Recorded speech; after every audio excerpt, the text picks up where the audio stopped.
He noticed first in the mirror, not the sadness, he'd been living with that for years, but the absence of anything behind it. His eyes still moved, still blinked, still tracked his own reflection, but they no longer held anything. No resistance, no weight, just a hollow, like a room after the furniture's been taken out. Daniel smiled anyway, practiced, polite, convincing enough. At work, he was the one people went to when things fell apart. He listened, he nodded, he said the right things in the right tone. When Clara from accounting cried in the break room, he sat beside her until she stopped. When his neighbor's dog died, he brought flowers and stayed for coffee. "You're such a good person," they told him. Daniel would nod. He didn't feel like a good person. He didn't feel like anything. At night, the emptiness deepened. It wasn't just emotional anymore. It had a shape, a pressure, as if something inside him were stretching, pressing against the boundaries of his body, trying to understand the limits of its container. One evening, he lay in bed and felt it move.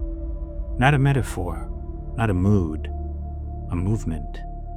A slow, deliberate shifting beneath his ribs, like something large turning over in a space too small for it.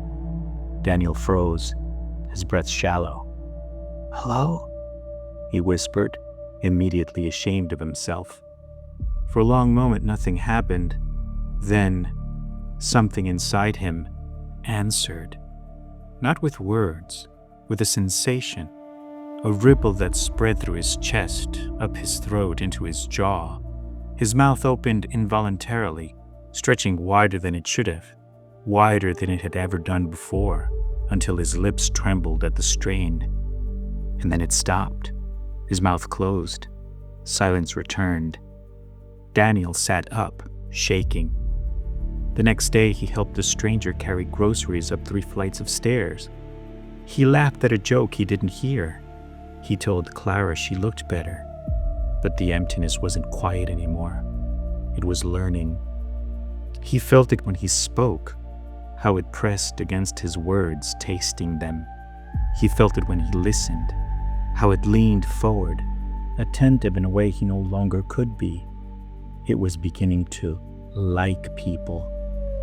That's when Daniel realized something was wrong, not with him, with what was inside him. That night he'd stood in front of the mirror again. "Whatever you are," he said softly, "you can't have this." The thing inside him shifted, amused. His reflection smiled. Daniel hadn't told it to. His lips pulled back, slow and deliberate, exposing his teeth in a grin that felt wrong, too wide, too eager. His eyes, empty, hollow, watched as his own hand lifted. He tried to stop it. He couldn't. Fingers pressed against his chest, digging in just below the sternum. There was no pain, only a strange, yielding sensation like pushing into soft clay. Daniel's breath hitched. "No," he whispered. The hand pushed deeper. Skin parted without blood. Ribs opened without resistance.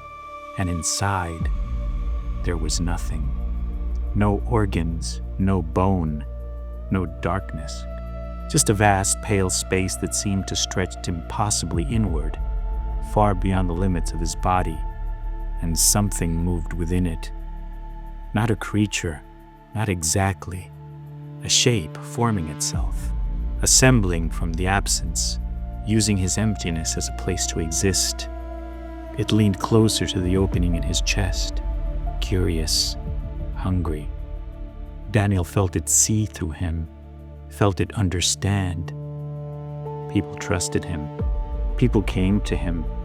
People opened themselves up to him. The smile on his face widened. For the first time in years, Daniel felt something close to purpose. The next morning, Clara cried again. Daniel sat beside her, nodding gently.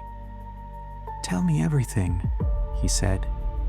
And as she spoke, he felt the thing inside him lean forward, listening through his hollow chest, growing larger with every word, growing fuller, growing real. By the time Clara stopped crying, Daniel's reflection in the break room microwave looked different.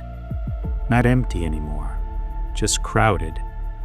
That night when he checked the mirror, he didn't see a hollow space behind his eyes. He saw movement, shapes shifting, pressing against the inside of his skin.